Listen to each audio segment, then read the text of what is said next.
Hi friends, ഇന്നത്തെ spoken English ക്ലാസ്സിൽ നമ്മൾ പഠിക്കാൻ പോകുന്നത് ഇതാണ്.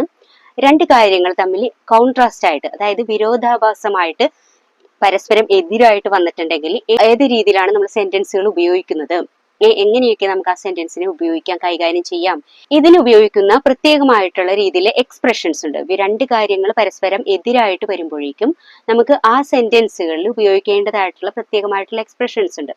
അതാണ് ഇന്ന് നമ്മൾ പഠിക്കാൻ പോകുന്നത്. ഏറ്റവും ആദ്യമായിട്ട് നമ്മൾ പഠിക്കുന്നത് ഇൻ സ്പൈറ്റ് ഓഫ്. അതുകൂടാതെ നമുക്ക് വേറൊരു രീതിയിൽ എക്സ്പ്രസ് ചെയ്യാൻ പറ്റിയ ഒരു വാക്കാണ് ഡെസ്പൈറ്റ്. ഇൻ സ്പൈറ്റ് ഓഫ് അല്ലെങ്കിൽ നമുക്ക് ഉപയോഗിക്കാം ഡെസ്പൈറ്റ്.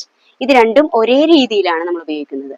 രണ്ടും പ്രിപ്പോസിഷണൽ എക്സ്പ്രഷൻസ് ആണ്. അതായത് നമ്മൾ പ്രിപ്പോസിഷൻസ് എന്ന് കേട്ടിട്ടുണ്ടല്ലേ, ഒരു സെന്റൻസിൽ നമ്മൾ ഗതി എന്ന് പറയുന്നത്, സെന്റൻസിന്റെ ഗതി എന്ന് പറയുന്നതാണ് പ്രിപ്പോസിഷൻ. അത് എങ്ങനെയാണ്, ഇത് ഏത് രീതിയിലാണ് അത് ഉപയോഗിക്കുന്നത്, അതിന്റെ ഡയറക്ഷൻ എങ്ങനെയാണ് എന്നൊക്കെയുള്ള രീതിയിലാണ് നമ്മൾ ഗതി ഉപയോഗിക്കാറുള്ളത്. അപ്പൊ ഇവിടെ ഇൻസ്പൈറ്റ് ഓഫ് അതുപോലെ തന്നെ ഡെസ്പൈറ്റ്, ഇത് രണ്ടും പ്രിപ്പോസിഷണൽ എക്സ്പ്രഷൻസ് ആണ്. അപ്പൊ നമുക്ക് സെന്റൻസുകളിൽ എങ്ങനെയാണ് ഇത് ഉപയോഗിക്കുന്നത് നോക്കാം. ഇൻസ്പൈറ്റ് ഓഫ് അല്ലെങ്കിൽ ഡെസ്പൈറ്റ്, ഈ രണ്ട് പ്രിപ്പോസിഷണൽ എക്സ്പ്രഷൻസ് ഉപയോഗിച്ചതിന് ശേഷം അതിന്റെ പുറകെ ഉള്ള വാക്കുകൾ നിങ്ങളൊന്ന് ശ്രദ്ധിക്കണം. അല്ലെങ്കിൽ നിങ്ങൾ സെന്റൻസുകൾ ഉപയോഗിക്കുമ്പോഴേക്കും അതിന് പുറകെ ചേർക്കേണ്ട വാക്കുകൾ എങ്ങനെയുള്ളതായിരിക്കണം എന്നുകൂടി ശ്രദ്ധിച്ചോളണം. അതിന് പുറകിൽ ഈ ഡെസ്പൈറ്റ് അല്ലെങ്കിൽ ഇൻസ്പൈറ്റ് ഓഫിന് ശേഷം വരേണ്ടത് ഒന്നുകിൽ ഒരു പ്രോനൗൺ ആയിരിക്കണം, അല്ലെങ്കിൽ ഒരു നൗൺ ഉൾക്കൊള്ളുന്ന ഒരു നൗൺ ഫ്രേസ് ആയിരിക്കണം, അല്ലെങ്കിൽ ഒരു ക്രിയയുടെ അല്ലെങ്കിൽ വെർബിന്റെ ING ഫോം. ഇതിൽ ഏതെങ്കിലും ഒരെണ്ണം അവിടെ ഉണ്ടായിരിക്കണം. അതായത് ഒന്നുകിൽ ഒരു പ്രോനൗൺ ഉണ്ടായിരിക്കണം, പിന്നെ നാമത്തിന് പകരം നിൽക്കുന്ന ഒരു വാക്ക്. അതായത് ഇപ്പൊ നമുക്ക് അറിയാലോ, നമ്മൾ പഠിച്ചിട്ടുണ്ട് പ്രോനൗൺസ് എന്നൊക്കെ പറഞ്ഞ അല്ലെ, he, she, it, you, we, they, അല്ലെങ്കിൽ അതുമായിട്ട് ബന്ധപ്പെട്ട രീതിയിലുള്ള വേറെ പ്രോനൗൺസ് ഒക്കെ ഉണ്ട്. അപ്പൊ അതിൽ ഏതെങ്കിലും ഒരു പ്രോനൗൺ ഉണ്ടായിരിക്കണം, അല്ലെങ്കിൽ ഒരു നൗൺ ഫ്രേസ് ഉണ്ടായിരിക്കണം. അതൊക്കെ നമ്മൾ സെന്റൻസുകൾ പഠിച്ചു വരുമ്പോഴേക്കും നമുക്കത് മനസ്സിലാവും. അല്ലെങ്കിൽ ഒരു വെർബ് ഉൾക്കൊള്ളുന്ന ഒരു ING ഫോം ഉണ്ടായിരിക്കണം. അപ്പൊ ഇത് ശ്രദ്ധിച്ചോളുക. നമുക്ക് സെന്റൻസുകൾ നോക്കാം. അവന് കുറവുകളൊക്കെ ഉണ്ടെങ്കിൽ പോലും ഞാൻ അവനെ സ്നേഹിക്കുന്നു. അപ്പൊ അവന് കുറവുകളൊക്കെ ഉണ്ടെങ്കിൽ അവനെ ഞാൻ സ്നേഹിക്കുന്നു എന്ന് പറയുന്ന ആ ഒരു സെന്റൻസിനെ നമുക്ക് ഡെസ്പൈറ്റ് ഉപയോഗിച്ച് നോക്കാം, അതുപോലെ തന്നെ ഇൻസ്പൈറ്റ് ഓഫ് ഉപയോഗിച്ച് നോക്കാം. അപ്പൊ ഏത് രീതിയിലാണ് വരുന്നതെന്ന് നോക്കാം. ഓക്കെ, അപ്പൊ ആദ്യം നമുക്ക് ഇൻസ്പൈറ്റ് ഓഫ് ഉപയോഗിച്ച് നോക്കാം. I love him in spite of his faults. Okay, ഈ സെന്റൻസ് ഒന്ന് പരിശോധിക്കുക. ഐ എന്ന് പറയുമ്പോഴേക്കും ഒരു സബ്ജക്റ്റ്, ലവ് സ്നേഹിക്കുന്നു. അപ്പൊ അവിടെ നമ്മൾ വെർബായിട്ടാണ് അതിന് ഉപയോഗിച്ചിരിക്കുന്നത്. ഹിം അവനെ സ്നേഹിക്കുന്നു, ഇൻ സ്പൈറ്റ് ഓഫ് അതാണ് നമ്മൾ ഇവിടെ ഉപയോഗിക്കുന്ന ആ ഒരു എക്സ്പ്രഷൻ, പ്രിപ്പോസിഷണൽ എക്സ്പ്രഷൻ. രണ്ട് കോൺട്രാസ്റ്റ് ആയിട്ടുള്ള കാര്യങ്ങളെ കണക്ട് ചെയ്യുന്നതിന് ഉപയോഗിക്കുന്ന എക്സ്പ്രഷൻ. ഓക്കെ, അപ്പൊ in spite of his faults, ഇവിടെ അവന്റെ കുറവുകൾ അല്ലെങ്കിൽ അവന്റെ തെറ്റുകൾ എന്നൊക്കെ പറയും. അപ്പൊ ഇവിടെ ഹിസ് എന്ന് പറയുന്നത് ഇവിടുത്തെ പ്രോനൗൺ ആണ്, ഹിസ് പ്രോനൗൺ. അപ്പൊ നമുക്ക് മനസ്സിലായി ഇൻസ്പൈറ്റ് ഓഫ് അല്ലെങ്കിൽ ഡെസ്പൈറ്റിന് ശേഷം ഒരു പ്രോനൗൺ അല്ലെങ്കിൽ നൗൺ ഫ്രേസ് അല്ലെങ്കിൽ ING form of the verb ഏതെങ്കിലും ഒരെണ്ണം ഉണ്ടാവണം എന്നുള്ളൊരു കണ്ടീഷനാണ്. പക്ഷെ ഇവിടെ നമുക്ക് ആ കണ്ടീഷൻ ഫുൾഫിൽ ആയി, കാരണം ഇവിടെ ഹിസ് എന്ന് പറയുന്ന ആ ഒരു പ്രോനൗൺ ഉണ്ട് അല്ലെ. അപ്പൊ ഇത് രണ്ട് സെന്റൻസ് കോൺട്രാസ്റ്റ് ആയിട്ട് വന്നിരിക്കുന്നതാണ്, അല്ലെങ്കിൽ വിരോധമായിട്ട് വന്നിരിക്കുന്നതാണെന്ന് എങ്ങനെ മനസ്സിലാവും? ഐ ലവ് ഹിം, ഞാൻ അവനെ സ്നേഹിക്കുന്നു, ഇൻസ്പൈറ്റ് ഓഫ് ഹിസ് ഫോൾട്ട്സ് അവന് കുറവുകളുണ്ട്. അപ്പൊ കുറവുകളുള്ള ഒരു ആളെ സ്നേഹിക്കുക എന്ന് പറയുന്നത് നമുക്ക് സാധിക്കുന്നതല്ല, പക്ഷെ എങ്കിൽ പോലും സ്നേഹിക്കുന്നു. അപ്പൊ രണ്ട് കോൺട്രാസ്റ്റ് ആയിട്ടുള്ള കാര്യങ്ങളെയാണ് ഇവിടെ യോജിപ്പിച്ചിരിക്കുന്നത്, കണ്ടല്ലോ. അപ്പൊ ഇൻസ്പൈറ്റ് ഓഫ് ഉപയോഗിച്ചിട്ട് ഈ രീതിയിൽ നമുക്ക് യോജിപ്പിക്കാം. ഇവിടെ ഒരു പ്രോനൗണ് വന്നിട്ടുണ്ട്. അതുപോലെ തന്നെ ഡെസ്പൈറ്റ് ഉപയോഗിക്കുമ്പോഴും I love him despite his faults, I love him despite his faults. ഡെസ്പൈറ്റിന് ശേഷം ഇവിടെ കാണാം ഹിസ് എന്ന് പറയുന്ന ആ ഒരു പ്രോനൗൺ ഉപയോഗിച്ചിട്ടുണ്ട്. ഇവിടെയും രണ്ട് കോൺട്രാസ്റ്റ് ആയിട്ട് നിൽക്കുന്ന കാര്യങ്ങളെയാണ് യോജിപ്പിച്ചിരിക്കുന്നത്.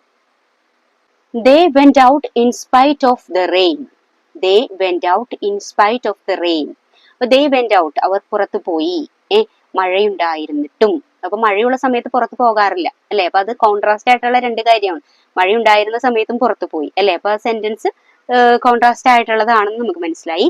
പിന്നെ നമ്മൾ ശ്രദ്ധിക്കേണ്ടത് ഇവിടെ സ്പൈറ്റ് ഓഫ് എന്ന് പറയുന്ന ആ ഒരു എക്സ്പ്രഷന് ശേഷം ചേർത്തിരിക്കുന്നത് എന്താണ്? The rain. ഇതാണ് നൗൺ ഫ്രേസ്. അതായത് ഒരു നാമപദം ഉൾക്കൊണ്ടും അതിനെ ഒന്നിലധികം പദങ്ങൾ വരുന്നതുമായിട്ടുള്ള ഒരു വാക്യത്തിന്റെ ഭാഗത്തിനെയാണ് നമ്മൾ നൗൺ ഫ്രേസ് എന്ന് പറയുന്നത്. അപ്പം ഇവിടെ നമുക്ക് കാണാം റെയിൻ എന്ന് പറയുന്ന ആ ഒരു നാമപദം അതിനകത്ത് വന്നിരിക്കുന്ന വേറെ എക്സ്ട്രാ ആയിട്ട് വന്നിരിക്കുന്ന ഒരു പദമാണ് ദ റെയിൻ എന്ന് പറയുന്നത്. അപ്പൊ ഇതിന് ശേഷം ദ റെയിൻ എന്ന് പറയുന്ന ഒരു നൗൺ ഫ്രേസ് വന്നിരിക്കുന്നത് കൊണ്ട് ഈ സെന്റൻസ് കറക്റ്റ് ആണ്. Despite being rich he lives in A small house. Despite being rich he lives in A small house.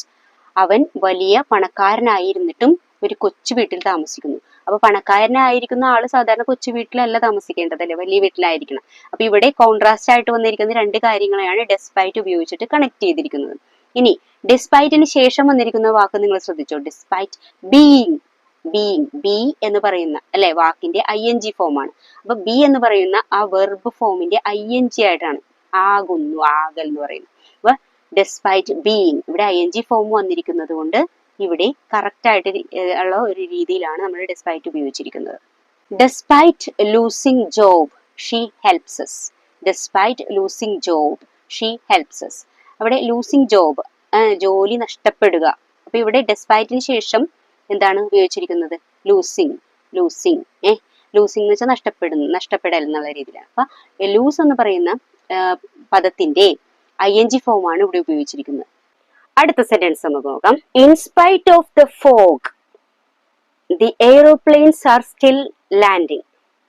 In spite of the fog, മൂടൽമഞ്ഞ് ഉണ്ടായിരുന്നിട്ടും, മൂടൽമഞ്ഞ് അവിടെ ഉണ്ടായിരുന്നിട്ടും എയ്റോപ്ലെയിൻസ് എല്ലാം ലാൻഡ് ചെയ്തുകൊണ്ടിരിക്കുകയാണ് എന്നുള്ള രീതിയിലാണ് ഉപയോഗിച്ചിരിക്കുന്നത്. അപ്പൊ ഓഫ് ദ ഫോഗ് എന്ന് പറയുമ്പോഴേക്കും അതൊരു നൗൺ ഫ്രേസ് ആയിട്ടാണ് ഉപയോഗിച്ചിരിക്കുന്നത്. കണ്ട, in spite of the fog, in spite of അതിനുശേഷം ദ ഫോഗ് എന്ന് പറയുന്ന ആ ഒരു നൗൺ ഫ്രേസ് ആണ് ഉപയോഗിച്ചിരിക്കുന്നത്.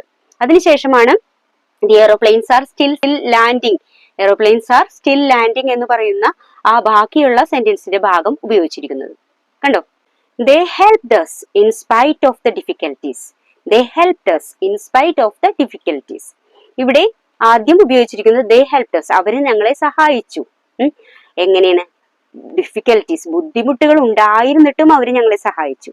അപ്പൊ they helped us എന്നുള്ള ആ ഒരു ഫുൾ ആയിട്ടുള്ള സെന്റൻസ് നമ്മൾ ആദ്യം ഉപയോഗിച്ചു. they helped us, അവർ ഞങ്ങളെ സഹായിച്ചു. they helped us. അതിനുശേഷം നമ്മൾ ഉപയോഗിച്ചിരിക്കുന്നത് ഇൻസ്പൈറ്റ് ഓഫ് എന്നുള്ള ആ പ്രയോഗമാണ്. In spite of. അതിനുശേഷം എന്താണ് വന്നിരിക്കുന്നത്? The difficulties. അത് എന്താണ്? ദ ഡിഫിക്കൽറ്റീസ് എന്ന് പറയുമ്പോഴേക്കും അതൊരു നൗൺ ഫ്രേസ് ആണ്. Despite of the hot they decide to go out. Despite of the hot, despite of the hot, അത് ചൂടുണ്ടായിരുന്നിട്ടും ദേ ഡിസൈഡ് എന്ന് വെച്ചാൽ അവർ ആഗ്രഹിച്ചു. എന്താഗ്രഹിച്ചു? ടു ഗോ ഔട്ട്, പുറത്ത് പോകുന്നതിന് ആഗ്രഹിച്ചു. അപ്പൊ ഈ സെന്റൻസ് ഒന്ന് പരിശോധിച്ചു നോക്കിയേ. ഡിസ്പൈറ്റ് ഓഫ് ദ ഹോട്ട്, ഇവിടെ despite of what? The hot. The hot എന്ന് പറയുമ്പോഴേക്കും അത് നൗൺ ഫ്രേസ് ആണ്. Despite of the hot. കണ്ടോ, ഡിസ്പൈറ്റിന് ശേഷം നൗൺ ഫ്രേസ് വന്നിരിക്കുന്നു. ദേ ഡിസൈഡ്, ഡിസയർ, അവരുടെ ഡിസൈഡ് എന്താണ് ആഗ്രഹിച്ചത്? ടു ഗോ ഔട്ട്, പുറത്ത് പോകുന്നതിന് ആഗ്രഹിച്ചു. Despite of her poverty she helped the poor. Despite of her poverty, അവൾക്ക് അവളുടെ ദാരിദ്ര്യ അവസ്ഥയായിരുന്നു അല്ലെ, അവൾ പാവപ്പെട്ടവളായിരുന്നു, എന്നിട്ടും ദാരിദ്ര്യം ഉണ്ടായിരുന്നിട്ടും അവൾ എന്ത് ചെയ്തു? She helped the poor. രണ്ടും ഓപ്പോസിറ്റ് ആയിട്ടുള്ള കാര്യം അല്ലെ. പാവപ്പെട്ടവര് മറ്റുള്ളവരെ സഹായിക്കില്ല, കാരണം അവർക്ക് പണം ഉണ്ടാവില്ല. അപ്പൊ ഇവിടെ രണ്ട് ഓപ്പോസിറ്റ് ആയിട്ടുള്ള കാര്യങ്ങൾ കണക്ട് ചെയ്യുന്നതിന് നമ്മൾ ഡിസ്പൈറ്റ് ഉപയോഗിച്ചു. Despite of her poverty. Her poverty, her എന്ന് പറയുന്ന പദം എന്താണ്? ഒരു പ്രോനൗൺ ആണ്. ഡിസ്പൈറ്റ് ഓഫ് ഹെർ പോവർട്ടി, എന്ത് ചെയ്തു അവള്? ഷീ ഹെൽപ്ഡ് ദ പുവർ, അവൾ പാവങ്ങളെ സഹായിച്ചു.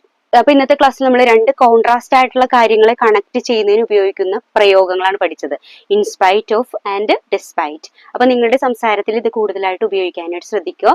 വീണ്ടും അടുത്തൊരു ടോപ്പിക്കുമായിട്ട് അടുത്ത ക്ലാസ്സിൽ കാണാം. അതുവരെ എല്ലാവർക്കും ബൈ.